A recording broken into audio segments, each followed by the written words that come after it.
Alright guys, we've designed an electric vehicle charging connector, and we think it's great, and you should all use it. No, I don't want to use your connector. Oh, okay. Is there something wrong with it? Do you want to make your own? Yeah, you know what? I'm gonna make my own connector that's way bigger than yours. Okay, does it support faster speeds or something, or? No.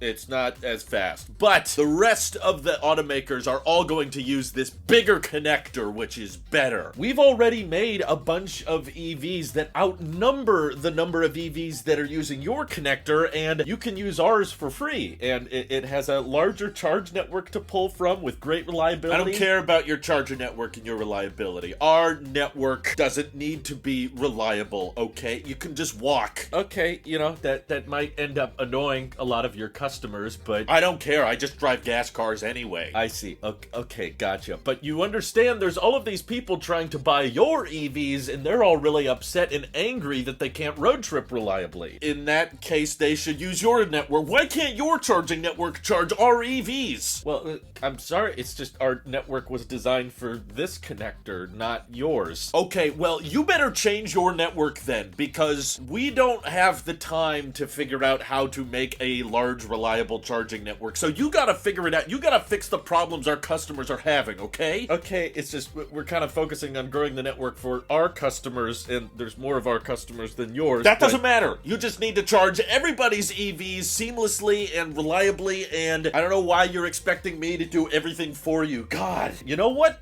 Maybe I will. Let's begin.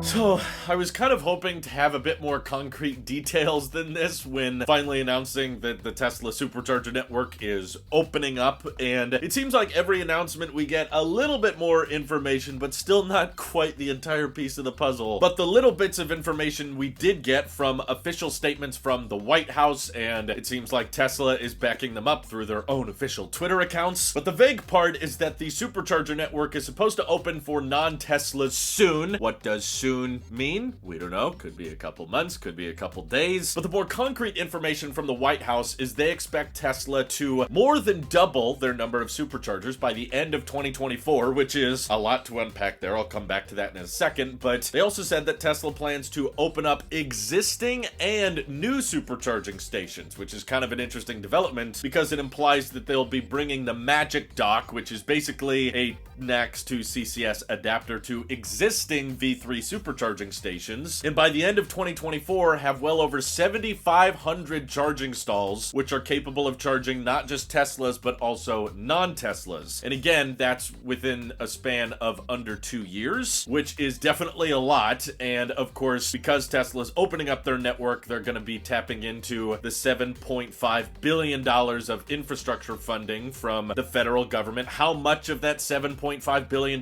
Tesla actually gets to build out their network, they weren't detailing exactly, but the White House did lay out that there's certain requirements, like you can only require one app for the charging network to work, which I think is a good idea. Honestly, I think it would be better if the White House just required you to have a simple card reader, just like most of our gas pumps have, in case people don't want to use the app. But I guess all of these charging companies all want to have data on you, and they want you all to make an account and whatever. But another big requirement from this infrastructure bill is that the charging network needs a 97% uptime to meet the eligibility for this funding, which in my view, I don't know how exactly they're calculating that 97%, because for some stations, you know, Tesla claims that they have this amount of reliability, but that just implies that there are some stalls available at a charger. And I think for Tesla, as long as you have like more than 60% of the stalls available, then that charger counts as online and reliable. So I'm not entirely sure if Electrify America will qualify for this bill at all because of that high requirement, but I do think this means that within the coming months, Tesla is likely to start rolling out their V4 superchargers, which should handle much higher charge speeds than V3, but also it should have the Magic Dock built into it, as well as a much longer cable, because that's my biggest concern with the White House claiming that existing superchargers will be able to utilize the Magic Dock and have CCS compatibility, because I've been to many superchargers in my time where basically if you took another EV that wasn't a Tesla there, where either the cable wouldn't reach the charge port or your non-Tesla would have to park in an adjacent stall in order for the cable to reach it, which means that your non-Tesla could be occupying multiple charging stalls simultaneously, which is not a good situation to be in. So similar to how it works in Europe and Australia, I assume Tesla is going to open up the charger network at select locations first, and based on this announcement, I think it means that they're going to slowly start opening up more and more charging locations, and by the end of 2024, they want to be at around 7,500 stalls, which is a lot. Keep in mind, Tesla already operates the largest fast charging network in the country, so the fact that they're going to more than double that within the span of 2 years, that kind of blows my mind if you look at how absolutely packed the United States is with supercharging locations, and the thought process of Tesla ramping up chargers even faster than they're already deploying them, and these new ones will have CCS compatibility. Yeah, in my view, I feel like even for non-Tesla fans out there, you guys should be excited because this is likely going to be a CCS network that beats out the size of Electrify America if they continue to grow it at this rate. I guess the only downside that we also still don't know much about is, like, will non-Teslas pay a higher price for supercharging than Teslas do? And I'm pretty sure I've seen evidence of Tesla doing that in Europe already, where in order to access lower supercharging fees, you pay a subscription, but normal Tesla owners will pay the lower supercharging fee anyway. But the other thing I'm curious about is if Tesla can actually do that much better of a job than Electrify America. I mean, obviously the bar has been set pretty low for the CCS charging network, so I think Tesla, just being a more logical company that tends to make things more intuitive with software and charging, they'll probably do it a lot better. But to be frank, there's a lot of issues that have arisen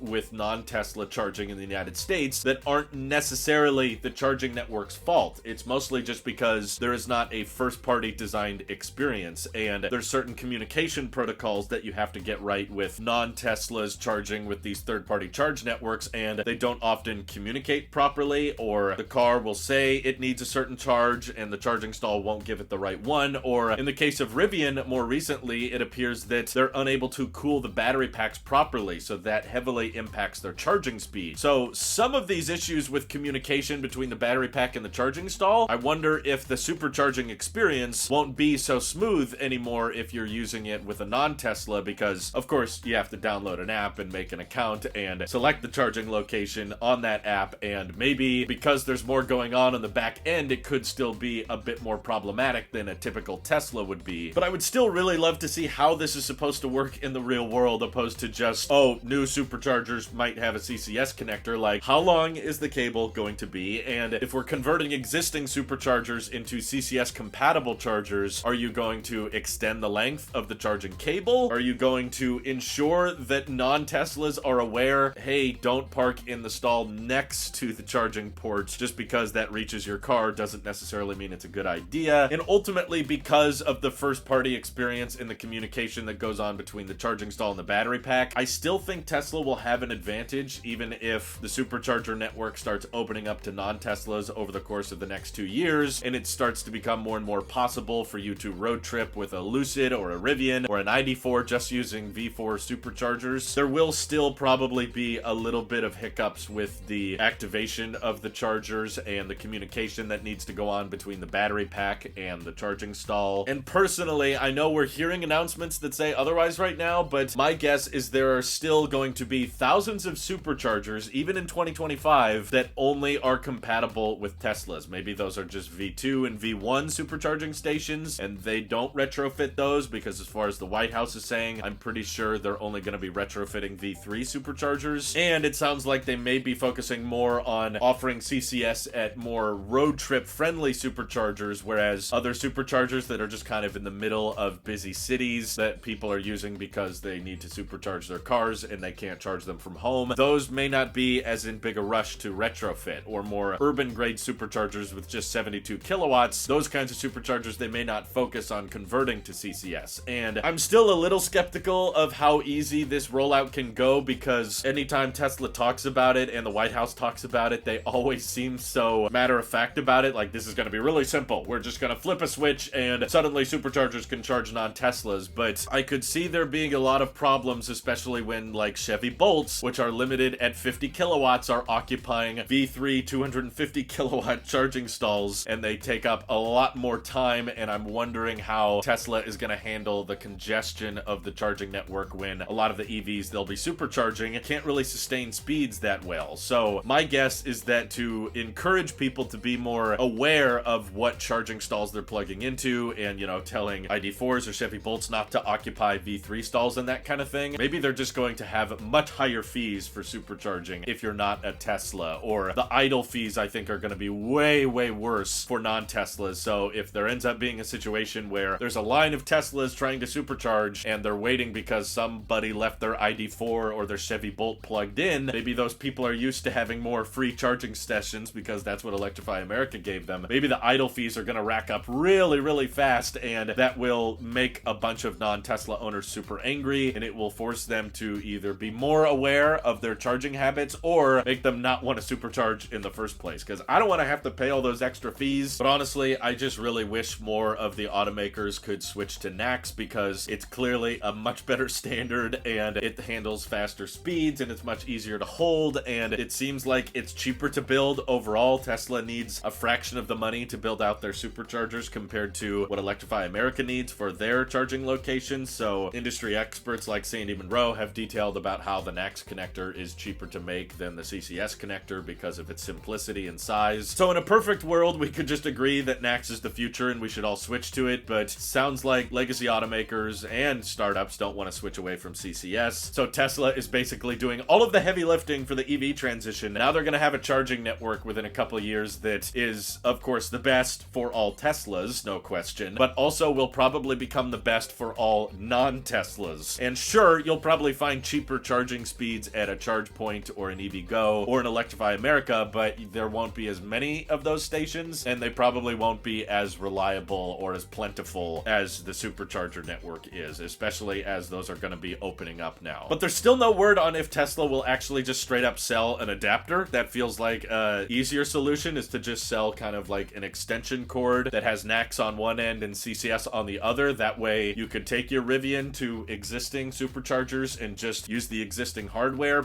And I think the other advantage of that would be it would require a accessory purchase by those non-Tesla owners, which you could kind of artificially limit the rollout of how quickly you can supercharge your non-Teslas, because you could only sell a certain number of those extension cords. And of course, Tesla could charge whatever they want for it. It could be a $500 or $1,000 extension cord, which would mean a lot of ID4 or Chevy Bolt owners, or of course most non-Tesla owners, probably wouldn't even buy the cable in the first place, so that way you wouldn't congest superchargers too quickly. Honestly, at this point, I'm starting to feel like the extension cord slash adapter approach might be better than attaching magic docks to V3 superchargers and that kind of thing. So I'm curious of your guys' ideas, though. Feel free to let me know what you think makes sense and what doesn't. Do you think Electrify America can keep up at this rate when they have less charging stalls, less reliability, and Tesla is going to be converting existing chargers into CCS compatible, plus building out new V4 superchargers that'll have longer cables and CCS attachments? So sounds like adapters are the future, and having these two connectors is sadly just going to be a part of the EV transition. But I'm sure Tesla being in control of this charging network kind of gives them a lot of monopolistic power. They can change the rates to whatever they want for Tesla owners and non-Tesla owners. And if Tesla ever feels like, hey, we're losing a lot of customers because people feel like they can supercharge their non-Teslas now, then they can just raise the prices for the non-Teslas, which kind of sucks. Is this too much power for Tesla? Should they be broken up? All that good stuff. Feel free to let me know what you're thinking down in the comments below. And thank you to everybody supporting this channel directly. Seriously, helps us out a ton, as does just watching these videos. So thanks again. Have an excellent rest of your day.